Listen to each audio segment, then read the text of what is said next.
All right, so I had a great weekend. I went to the Northwest Lowrider Super Show. I participated. This was my first time ever bringing the car out. It's not a perfect show car, but I'm proud of it. It's a cruiser. It's my first car with hydraulics. And when I bought the car, the frame was reinforced and it was cut for hydraulics. I bought it with the front clip off. I had to rebuild the motor, do all the body work, paint. There was a hole cut for the sunroof, and I found a sunroof that was about the same size. Did the sunroof, got it all working, and I welded in the power balls and the trailing arms.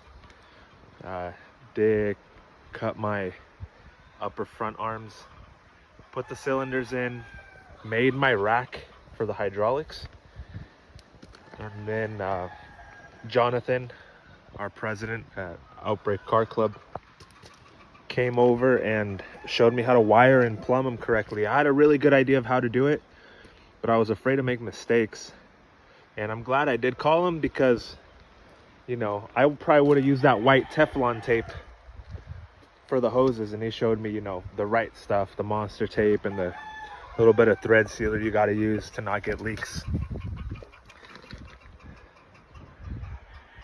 So here's my issue.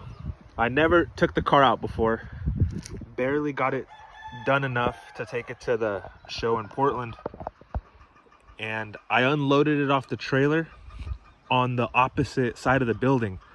So I unloaded it off the trailer and drove all the way around the expo center to the entrance to put the car in the show. As soon as I unloaded it, started driving it, I realized something. It squeaks like no other. That's what it sounded like the whole time driving it. So, I didn't really take a good look at the hole for the cylinder, but I'm assuming there's not a little piece of pipe. And that's what Jonathan told me, that hey, you gotta weld a little piece of pipe in there for the cylinders. I'm not really inclined to use PVC or anything that's gonna wear, because if it wears down and starts squeaking again, I'm gonna have to lift the car up, unhook the hoses, drop the cylinders, and then do a new piece of PVC. I would rather just get in there with a piece of pipe, weld it in one time, and hopefully not have to do it over again. So that's what we're gonna do, and hopefully I can have it done within 30 days, because I'm busy. I mean, yeah, it's probably like a 10-hour job, but it's gonna be a 10-hour job over like 4 days, working a couple hours at a time.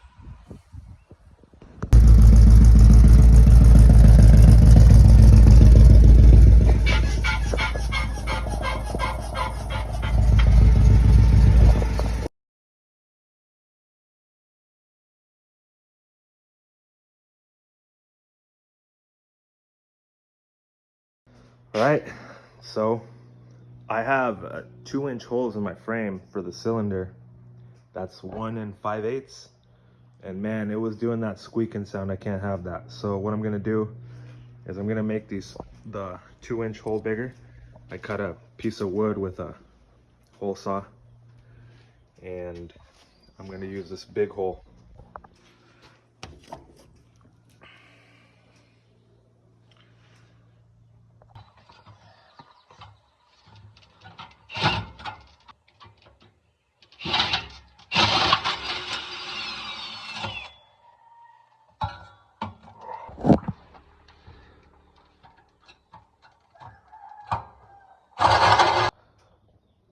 Okay, so I made one of these already, 1.5 inches. Just measured it with my square, made some marks, and then used this like as a straight edge. And then I'd take my cutting wheel and I'd make grooves, and then I just went around. I just got this piece and another little piece on the back side. Then I'll clean them up. This is my side, and then this is the side I bought it with. So I'll clean it up with a grinder, and fit it under the holes that I just drilled in the car.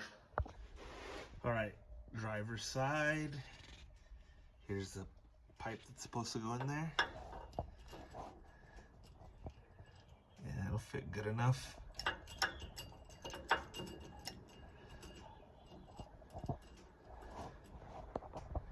There we go.